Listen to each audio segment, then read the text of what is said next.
Hi, you're listening to the Holistic Hippie RN. I'm Laura Gibby, your host today, and I have with me Katey Fetch. She is a very good friend of mine, and she is also an artist, as well as she has a beautiful boutique store out in Colorado.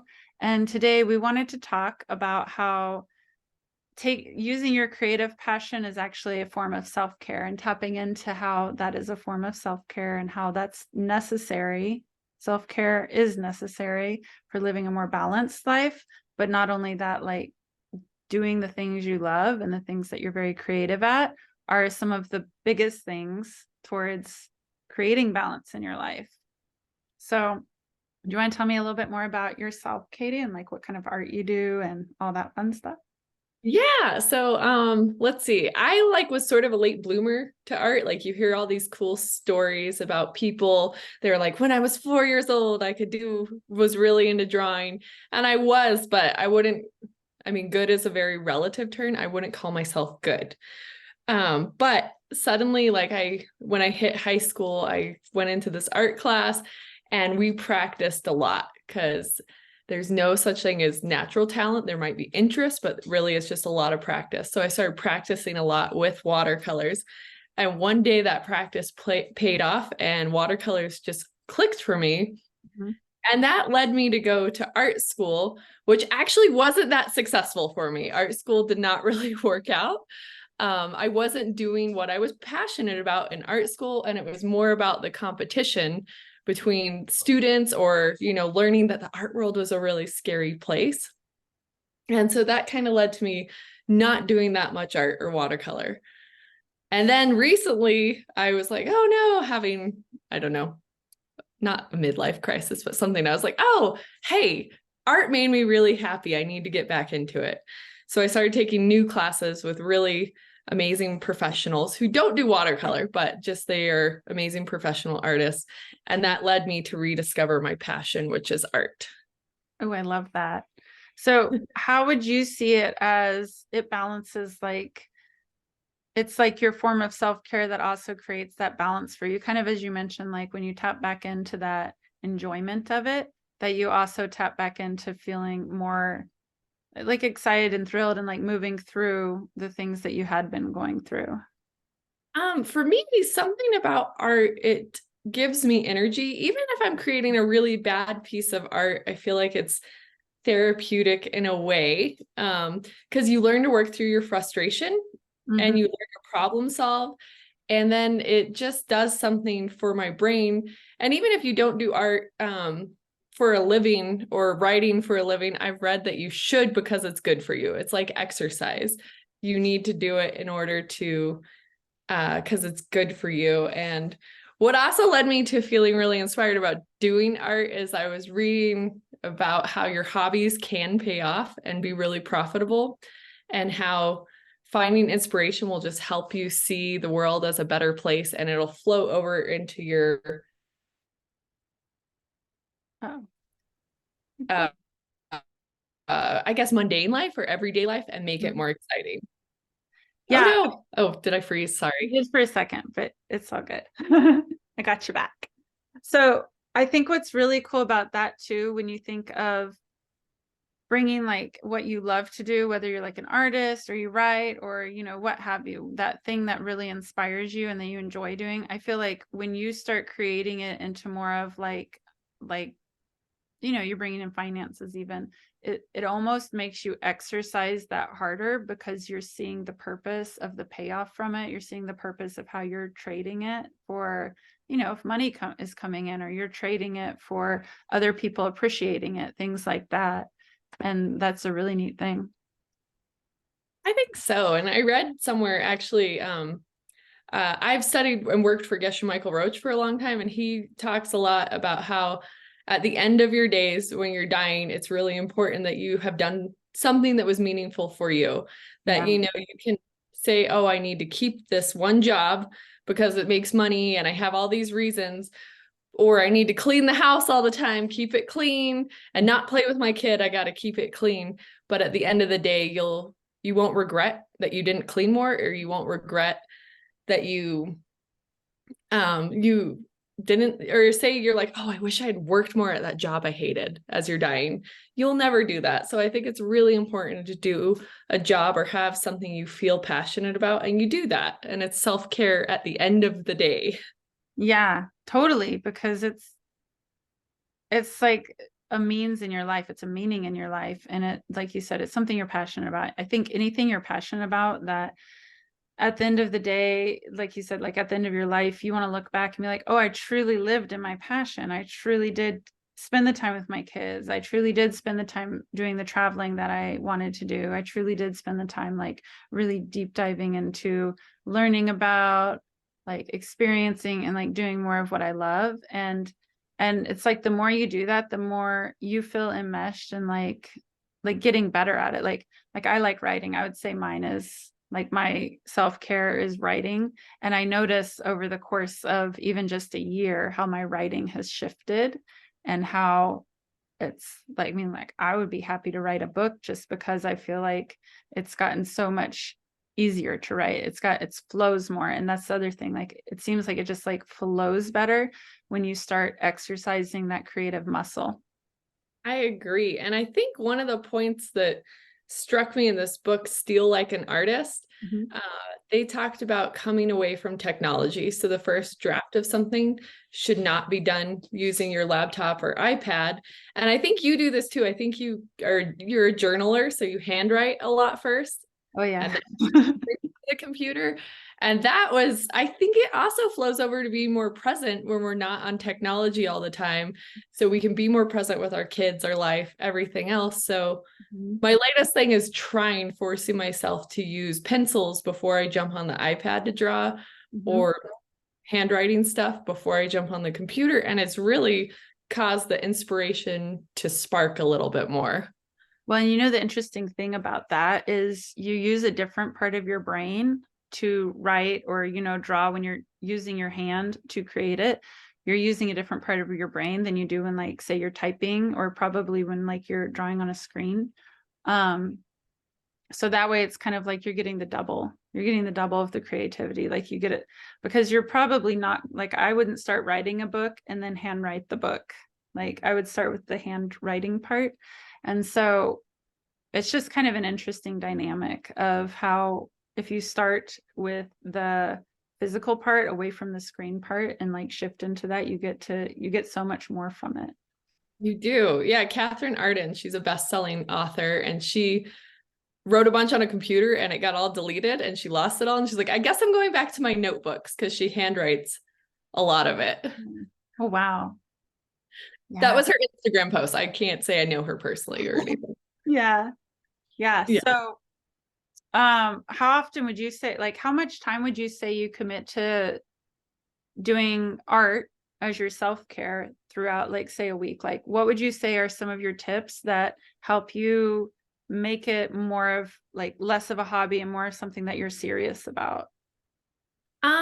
So for me, what works well is I have my daughter, part of the time I share custody with her. So the first day she's done, I usually like to get rid of all the clutter. I know I just said don't waste your time cleaning, but I like to get rid of it and get a clear workspace. Mhm. And then I usually jump in and we'll start working for the next 2 to 3 days on something. Mhm. And then how I carry that over with her is I really am a fan of incorporating your kid into everything you do. I would, if she were here, I'd figure out how to do it with her.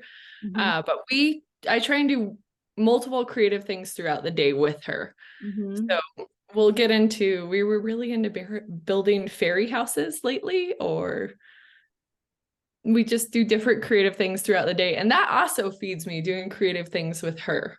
Mhm. Oh yeah, because like kids are such creative people, like interesting people to do the creative things with, because it gets you down into a different mindset when you're tapping into how you want to teach them and what you want to show them, and then in turn they show you their creative side and their imagination, and like you can both run with it. Like that's such a cool thing. It is fun. Yeah, Ava's given me, because I try and write, and Ava's given me some really good story ideas, and I'm like, I gotta write down what you just said. Yeah, yeah, they say the most interesting things. I've started saving it. because Yes. like, that's interesting. Well, and if you think about it, kids are awesome at following their joy. Like they don't think about, oh, what I have to do this and this. They move from one thing that brings them joy to another throughout the day. Mhm. And I'm like, well, we need to incorporate that as an adult. We need to like, even doing something like washing dishes, we should figure out how to make it fun. Yeah, definitely.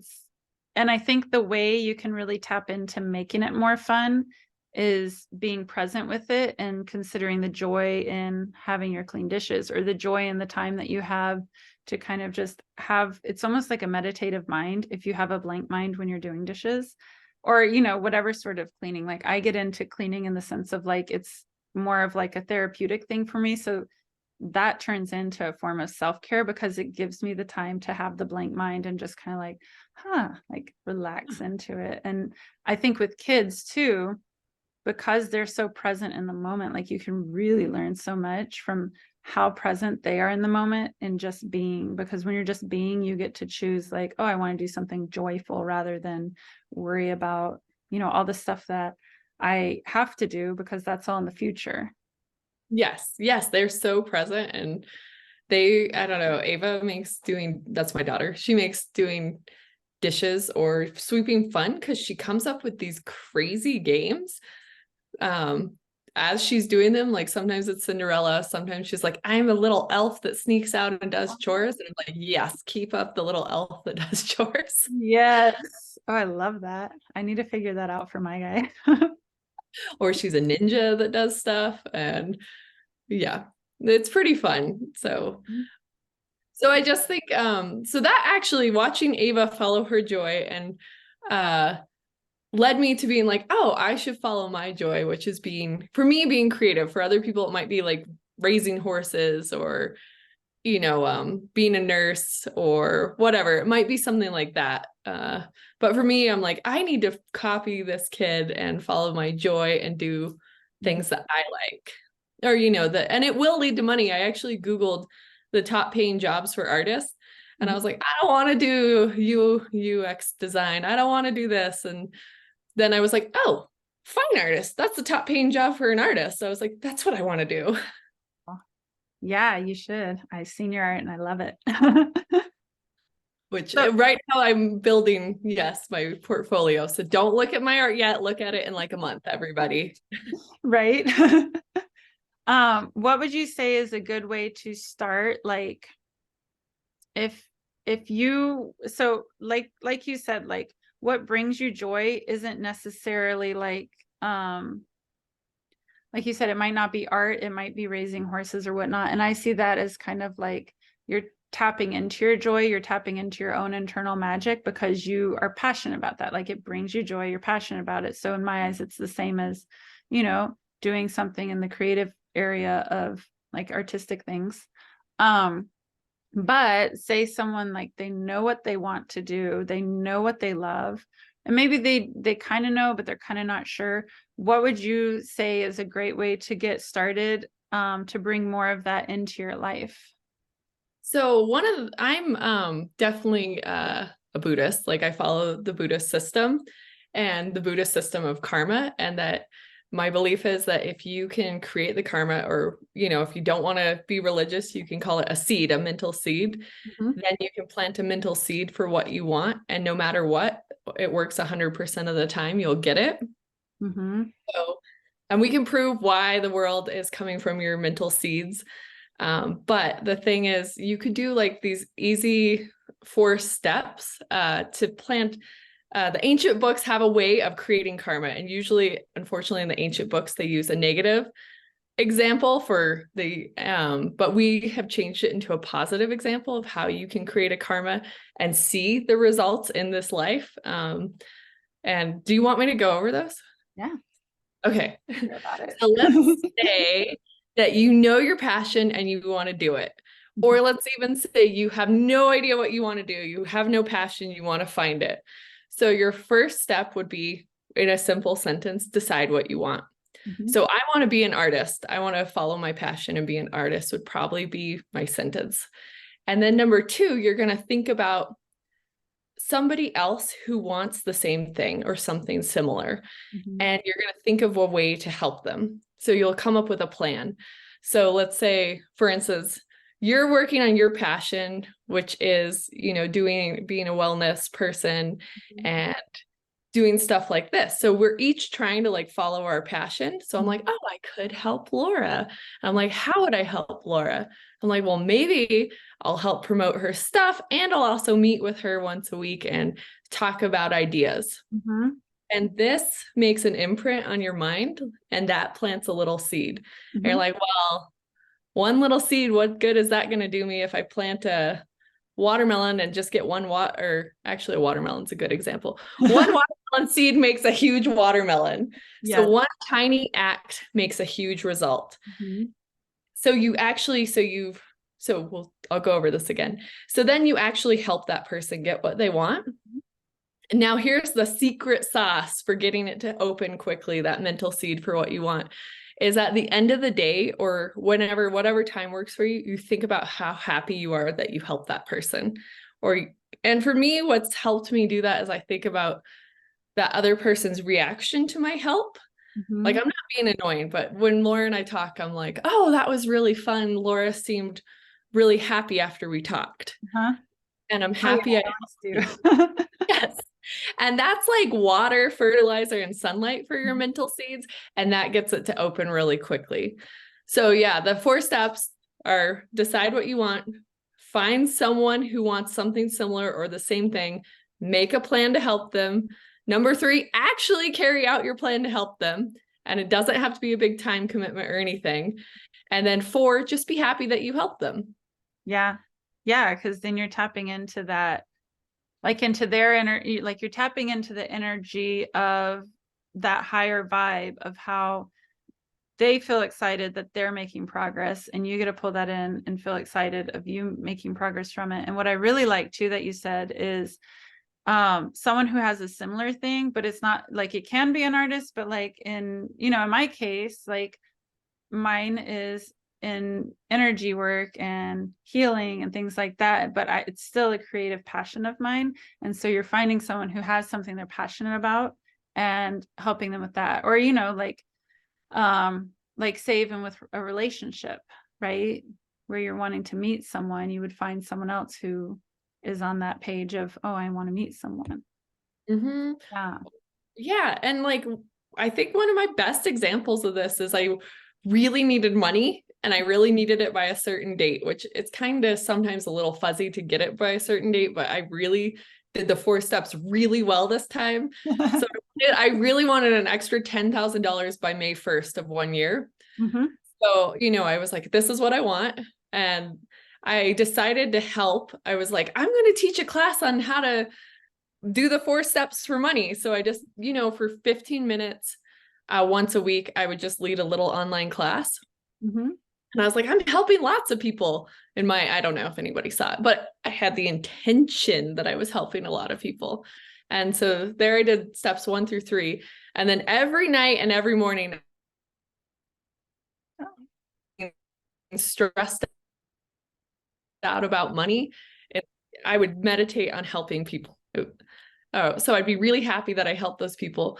And then, April was creeping up. Did I freeze? Okay. April was creeping up, and I was like, how is this $10,000? Oh, what? You're good. Oh, yeah. I was like, how is this $10,000 going to show up? I was like, I don't even know. It doesn't seem possible.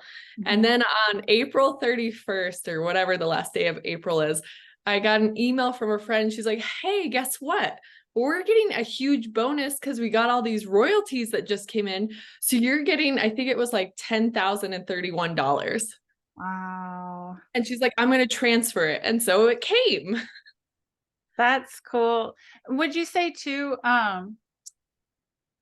like you were specific about how much and when, would you say it's the sense of, how sometimes they say, pretend like you've already gotten it, or imagine that you've already gotten it, envision that it's already happened? Would you say that's not really a necessary step? It's more so the actions you're taking of the 4 steps of declaring what you would like and when, and then finding someone that you can help that aligns with that. carrying out your plan and feeling the feelings, being grateful for how you help them and being excited, like tapping into their energy. But would you say it's something where, you think of it already being there, or it's just kind of like being able to carry out the actions of, I'm going to set this, it'll happen because I'm going to do these steps? Well, I think yes and no. So I think for something like money, it's really important you know what you want and you can envision living in that. Yeah. So because that helps make it true, because they say with meditation, you got to remember what you're going to get out of it. Otherwise, you stick with it. So So that you, makes, oh yeah. yeah, you have to be like, well, this is why I'm meditating, and you have to envision yourself at that final point. And that's probably step one then, like where you're setting it all, like seeing what you would like, setting how much, things like that. Which, But then, oh yeah, go ahead. oh no, I was saying that makes sense. And then there's this other practice called the yoga of make believe. Ooh. And it's plants extremely powerful seeds where you pretend like you already are that thing. Oh. And it's really powerful. So yeah, a long time ago, I was in a really tumultuous, I can't say the word tumultuous, a very bad place. And I couldn't do the 4 steps. I was so low, I couldn't really even do the 4 steps. So I just started applying the yoga of make believe and daydreaming that I could embody this peace that I wanted. And it worked too. I finally reached the point where I could actually create the causes to have that peace. Oh, that's neat. Yeah, that makes sense. That absolutely makes sense, is because you're visualizing it and you're feeling it and you're sitting with it. Yes. Yeah. So I think, yeah, I like that question. Good question. It's kind of a long one. Is there anything else you want to add about like how you feel like, how you could help people with their self-care? Or do you feel like there's anything you'd want to add as far as like, I guess even learning about how you would tap into knowing some of the stuff that you could be passionate about? Yeah, so if you could plant your passion, so doing the 4 steps, help somebody else who really doesn't know what they want to do and talk about it. And then I think also just making sure you're doing one thing a day that brings you joy will balance it out, and you'll be able to do the 4 steps, or you'll be able to be present, you'll be able to find fun. And if you're having fun, it's so much easier to carry out all these manifestation, the 4 steps, and it's good for you. Yeah. Yeah, like it kind of like busts out that energy block, like it would scoot it out of there when you're starting to have fun with it. And then you start seeing the things that you love doing as a result of having fun doing them.